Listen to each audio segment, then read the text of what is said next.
Hello YouTube. Today it's time to talk about one of Oblivion's characters who is almost universally disliked, because he's mean, he's hateful, he's a sleazebag, and he's more than a little racist against several races of Tamriel. I'm talking of course about Valen Dreth, the very first person that you see after awakening in the Imperial City prisons in Oblivion. And after the intro, we'll go over his story and see if whether perhaps we can find the reason as to why this guy has become so incredibly hateful.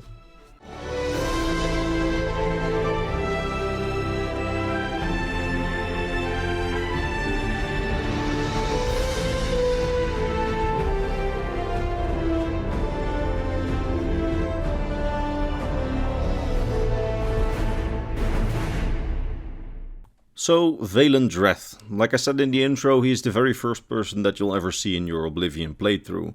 After creating your character, you will see him in the cell across from you, seemingly the only other prisoner in the block. And no matter who or what you are, he will taunt you, be incredibly mean to you and predict your future death. I mean, to several of the races, including Argonians and Khajiit, he'll make quite racist comments, and if you are a Dark Elf, so the same race as the man himself, he will either tell you that he'll steal your wife once he gets to Morrowind if you're male, or if you're female, he will make comments how he wants to get in your cell to sleep with you. This guy is just a piece of crap.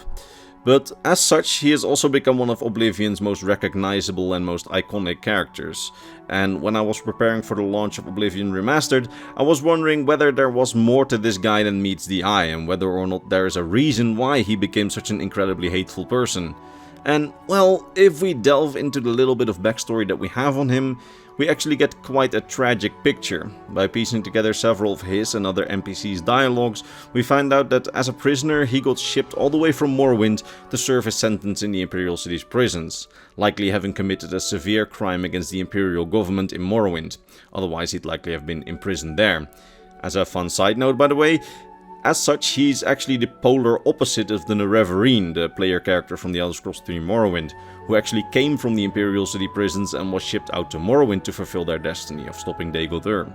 As an even funnier side note, the Nerevarine was sent to Morrowind in the year 427 of the Third Era from the Imperial City prisons to Morrowind, so 6 years before the events of Oblivion, while we know that Valen Dreth was imprisoned in the Imperial City prison 11 years before the start of Oblivion.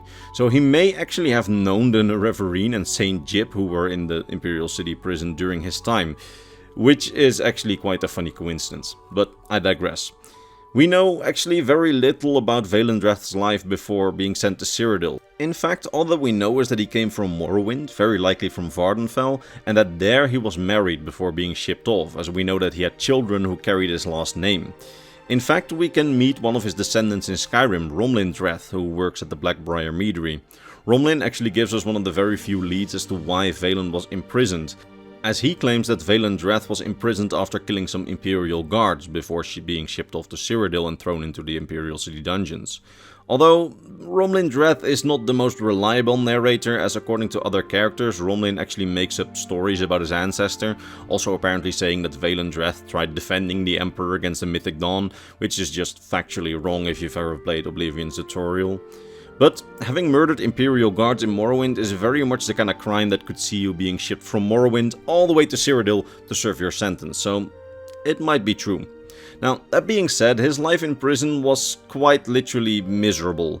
Over the 11 years in prison, he apparently got almost no outside time, always being locked in his lonely cell in a block of the prison where almost no other prisoners were kept. In the very few times that he was allowed to roam the yard of the prison and get out to get some fresh air, he could still not see the outside world, despite being able to hear the ship bells of the ships on Lake Rumer and being able to hear the seagulls. His life was just incredibly lonely, only having a few guards who mistreated him to keep him company, along with the many rats that infested this part of the prison and sometimes even entered his cell.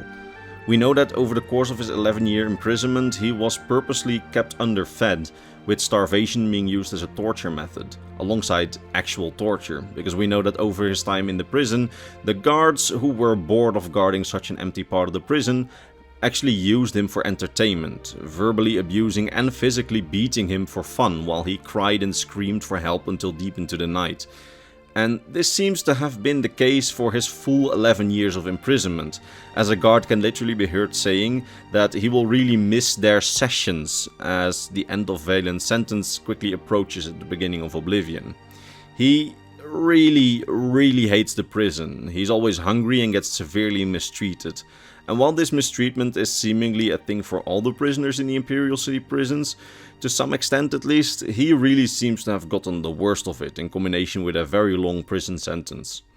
Over those 11 years, his body has become frail and starved. He's a shadow of his former self. He's a wreck, physically and likely mentally as well. Now, by the time of Oblivion, his 11-year prison sentence is almost up, and he's planning to go back to Morrowind after his sentence, mocking the guards that he will finally leave, while they have to stay there. But Valen will never leave. He will never leave the prison, as when you join the Dark Brotherhood in the game, it's revealed that someone performed the Black Sacrament and chose Valen Dreth as your new target for assassination, so that he will never see the open air again. You don't really have a choice in carrying this out, and as such, while Valen begs you to let him out of his cell, he dies. Now, while we don't exactly know who ordered his assassination, we do have an idea, as the clues all actually point towards the guard captain of the Imperial City prison. You see, there are several clues pointing towards him, or perhaps one of the other guards being the one to order the assassination. First of all, in the captain's office you can literally find several of the ingredients for the Black Sacrament ritual. Second, the contract to kill Valen Dreth literally gives you a bonus for not killing any of the guards, which realistically nobody other than a guard or Imperial official would demand. And third, from the dialogue of the characters in the prison, we can actually learn that they have all come to hate Valen Dreth for his foul mouth and insults. But let's be honest, I would also hate people if they abused me for 11 years, so maybe it's a bit their own fault. But yeah, we aren't completely sure who ordered his kill, but it was likely one of the guards. Now, I have to say that knowing his backstory, I wouldn't say that Valen Dreth is fully redeemed or anything. I mean, he remains a hateful bastard, but perhaps I've gotten a bit more understanding as to why he's so hateful. Perhaps mocking and insulting others is just a bit of a coping mechanism that has formed in him after the years of torture and pain.